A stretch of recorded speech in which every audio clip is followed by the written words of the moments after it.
নাম শুধু একটি পরিচয় নয়, তা গেঁথে থাকে ইতিহাসে, ভালোবাসায় আর মানুষের হৃদয়ে।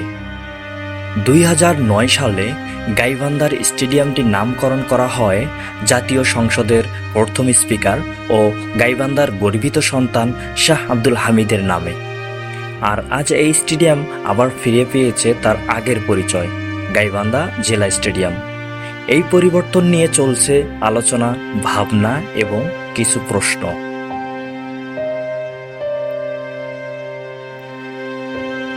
গাইবান্ধা জেলার প্রাণকেন্দ্রে অবস্থিত এই ঐতিহাসিক স্টেডিয়ামটি একসময় পরিচিত ছিল গাইবান্ধা জেলা স্টেডিয়াম নামে।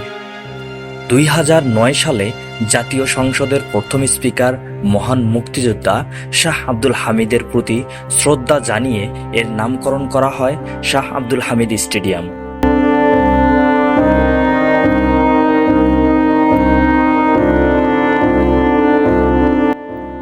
এই নামটি শুধু একটি পরিচয় ছিল না, এটি ছিল গাইবান্ধার গর্ব, ইতিহাস ও আবেগের অংশ।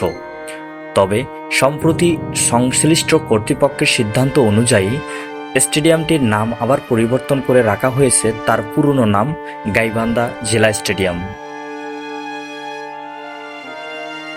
আমরা প্রশাসনের প্রতি সম্মান ও কৃতজ্ঞতা প্রকাশ করছি, কারণ যে কোনো সিদ্ধান্তই নিশ্চয় ভাবনা চিন্তা করে এবং বৃহত্তর স্বার্থে নেওয়া হয়।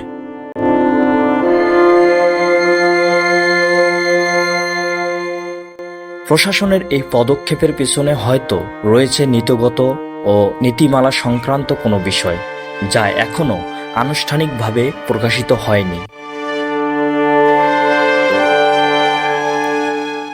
তবুও অনেক সাধারণ মানুষ, ক্রীড়াবিদ এবং স্থানীয় ব্যক্তিদের কণ্ঠে শোনা যাচ্ছে কিছু আবেগময় প্রশ্ন।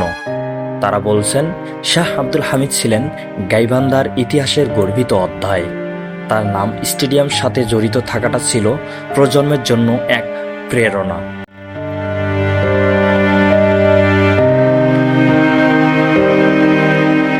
আমরা মনে করি ইতিহাস, সম্মান এবং আধুনিক প্রশাসনিক সিদ্ধান্ত, এই তিনটি বিষয়কে সমান গুরুত্ব দিয়ে দেখা উচিত। গাইবান্ধা জেলা স্টেডিয়াম এখনো গাইবান্ধার গর্ব, আর শাহ আব্দুল হামিদ আজীবন এই মাটির ইতিহাস অমর হয়ে থাকবেন।